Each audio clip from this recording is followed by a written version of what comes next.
quiet stretches of asphalt fade into the horizon. A single, weathered road sign leans to one side, paint peeling, letters barely visible. The wind whispers through the trees, carrying a silence that feels heavier than nothing. Here, in this forgotten corner of America, a town once stood.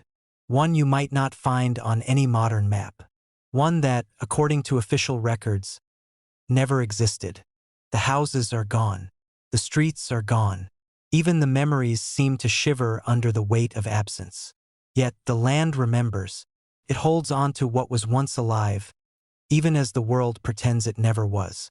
For now, the name remains just a whisper. But that is all it is. A whisper. And it is the only reminder that people lived, laughed, and loved here, long before it was quietly erased. How does a town disappear? Not over time, not because people left, but legally? Who decides that a place, once home to generations, no longer exists? What kind of authority holds the power to erase streets, homes, and lives from the official record? Families still breathe. Children still remember laughter on porches. Grandparents still recall the smell of morning coffee in their kitchens. Yet, a single irreversible decision can make the world forget that they ever lived here. Documents signed, stamps pressed, maps rewritten, and just like that, the town vanishes on paper. To understand how a town can be erased, how life itself can be hidden from the world, we have to go back. Back to the very beginning. Back to when this place was alive. Before the first wooden cabins stood here, this land had its own quiet rhythm. A river curved through the valley, calm and patient, reflecting the sky like a mirror. Its waters whispered secrets to the trees along its banks, secrets only the wind and the soil could carry. Long before settlers arrived, families moved with the rhythm of this water. They knew the seasons, the safe paths, the fertile ground, the creatures that shared this place with them. Life was measured in cycles. The thaw, the bloom, the harvest, the long winter nights. Then came the settlers. One family, then another. They were drawn not by fortune but by opportunity, a chance to build a home, a life, a place where the land and people could coexist. They arrived with wagons creaking under the weight of all they owned, with children too young to understand that they were witnessing history take its first steps. Cabins rose slowly, one log at a time. Smoke curled upward in thin, hopeful lines, signaling life and determination. The first school opened its doors to children of all ages in a single room, with rough wooden desks and a chalkboard that squeaked under nervous hands. Soon, the church followed.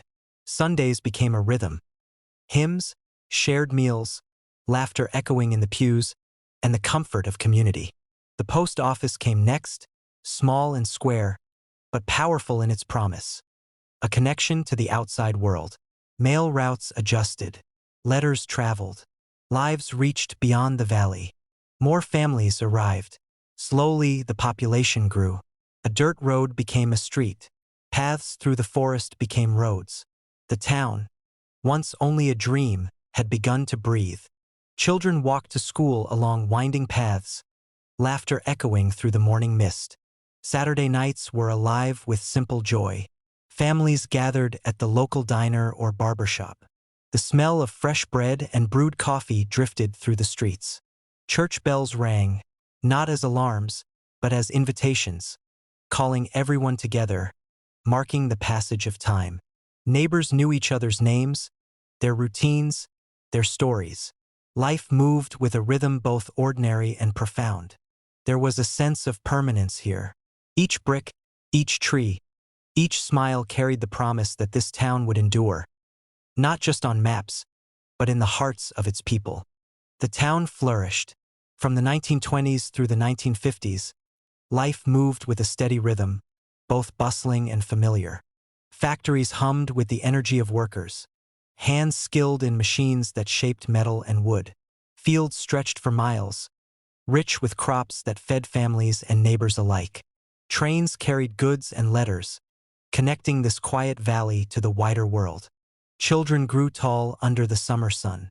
Streets were alive with bicycles, wagons, and the occasional car that rumbled through dust-kicked roads. Jobs were plentiful, laughter even more so, and the town seemed endless, its potential as wide as the valley that cradled it. It was a time when dreams were tangible, when neighbors leaned on each other not out of necessity, but out of shared pride. This town, in those golden years, felt unshakable. Life was measured in rituals. Weddings brought the entire town together. Dresses brushed the wooden floors, music floated from fiddles and pianos, and everyone, from the oldest resident to the youngest child, shared in the joy. Funerals were just as communal. The weight of loss was softened by hands clasped in comfort, by neighbors speaking stories aloud to preserve memory. Annual festivals filled streets with music, laughter, and the smell of roasted corn and pies. Generations lived side by side. Children running past grandparents, parents laughing with cousins, all part of a living tapestry woven through time. Every interaction, every smile, every shared meal reinforced a sense of belonging, a feeling that here, in this town, life was whole. But even in these golden years, subtle hints whispered of change. An elder might comment in passing, his voice tinged with worry, "We'll see how long it lasts." A traveler passing through would ask about land ownership, or mention projects in neighboring towns, and neighbors would exchange uneasy glances. For most, it was nothing more than background noise. A rumor, a fleeting thought, easily dismissed. Yet, seeds were planted. Seeds that would, many years later, grow into a reality no one wanted to face. That life here, vibrant as it seemed, might not be permanent. Life had seemed steady, predictable even, but change arrived quietly. The factory, once the heartbeat of the town, closed its doors. Machines stood still, covered in dust. Families that had relied on its hum for generations began to leave, silently, without fanfare. The railroad that had once brought letters, goods, and opportunity. Its tracks rerouted, bending away from the town like a river abandoning its old course. And then, whispers of a dam, a project that would reshape the valley entirely, reached the townspeople. Meetings were held, papers signed far away, and slowly, imperceptibly, the future shifted beneath their feet. Neighbors packed lightly, leaving rooms half full, gardens untended. There were no parades, no announcements, just the quiet, creeping realization that something was changing. Then came the letters, official, typed on crisp paper, sealed in envelopes that smelled faintly of ink and authority. Land surveys followed. Stakes were planted, marked with ribbons that fluttered in the breeze, silent messages to anyone paying attention.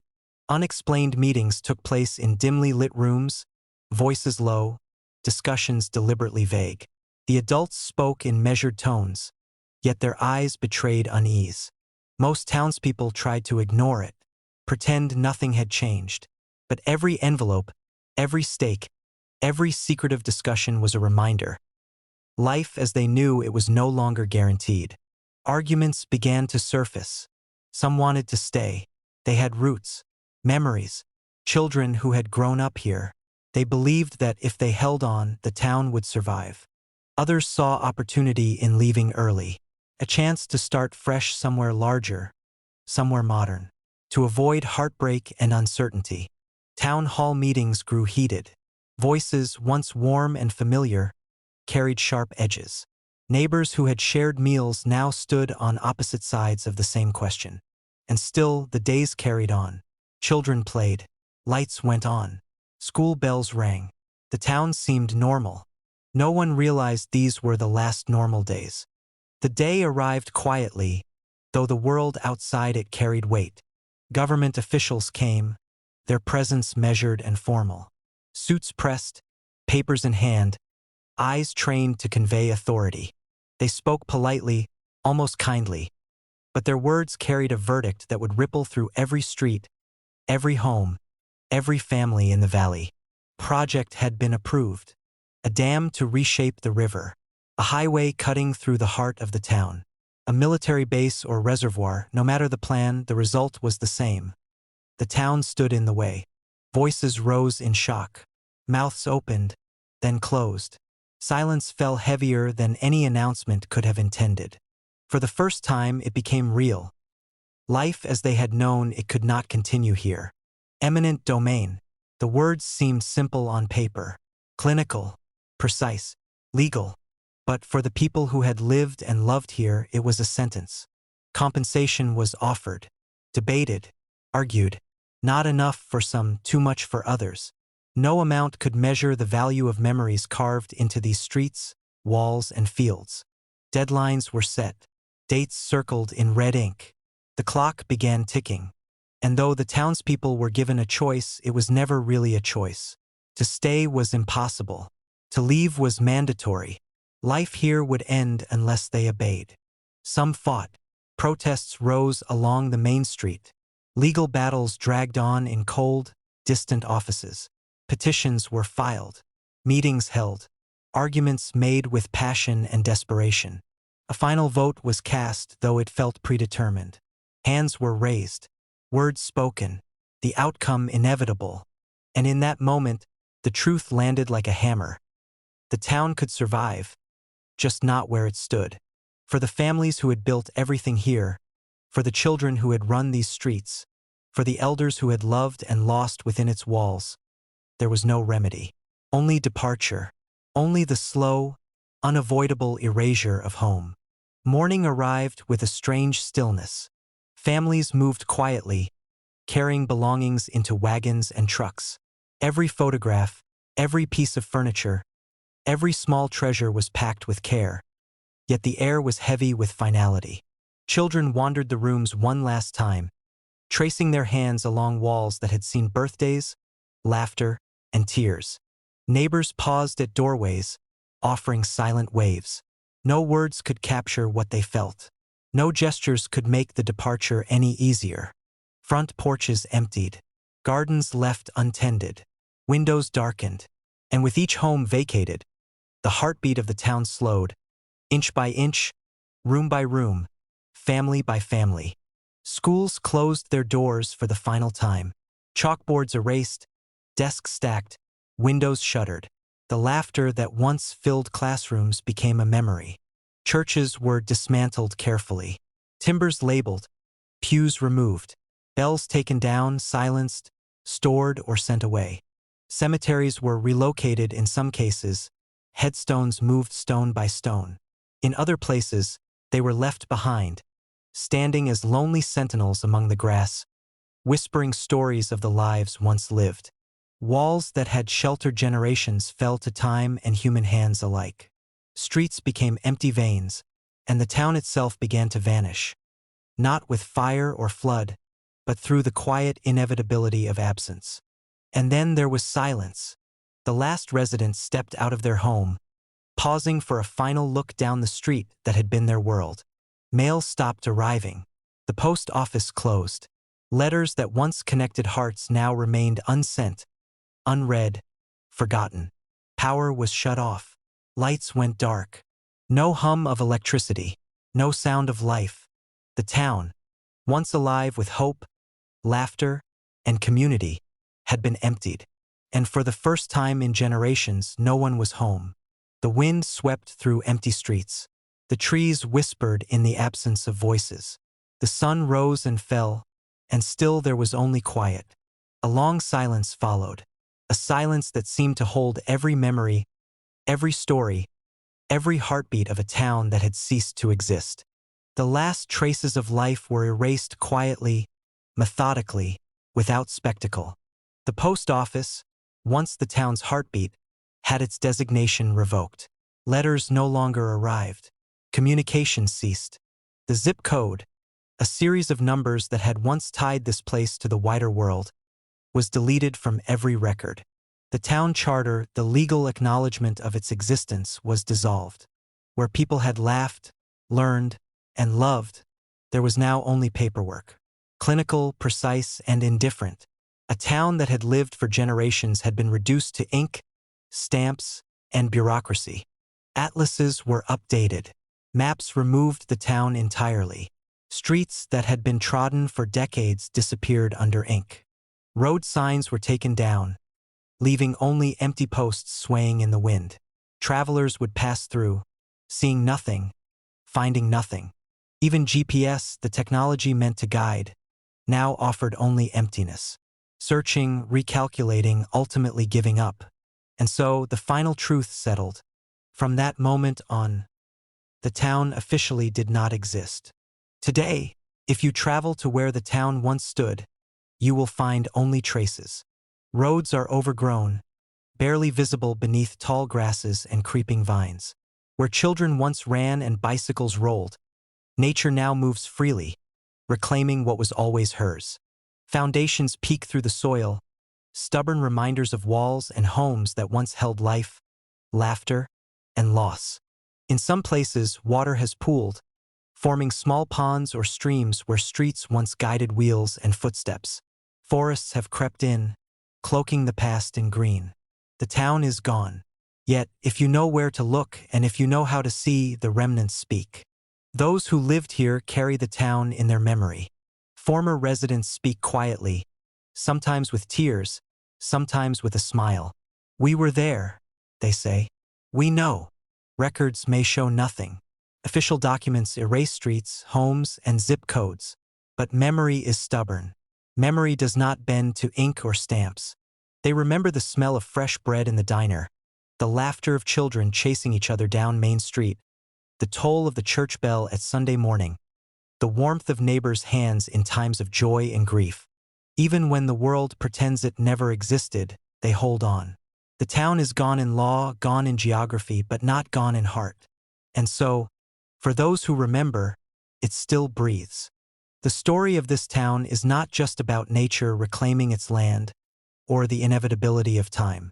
It is about power, about progress, about those who decide what remains and what disappears. Projects were approved, maps were rewritten, and families were moved. Not because the town had failed, but because others saw opportunity. Industries expanded elsewhere. Rivers were redirected. Highways carved paths for profit and convenience. And in that calculus, a small town, full of life and history, was deemed expendable. The people who called it home were left to pack, leave, and watch the place vanish, while others benefited from the decisions made far above the valley floor. And this town is not alone.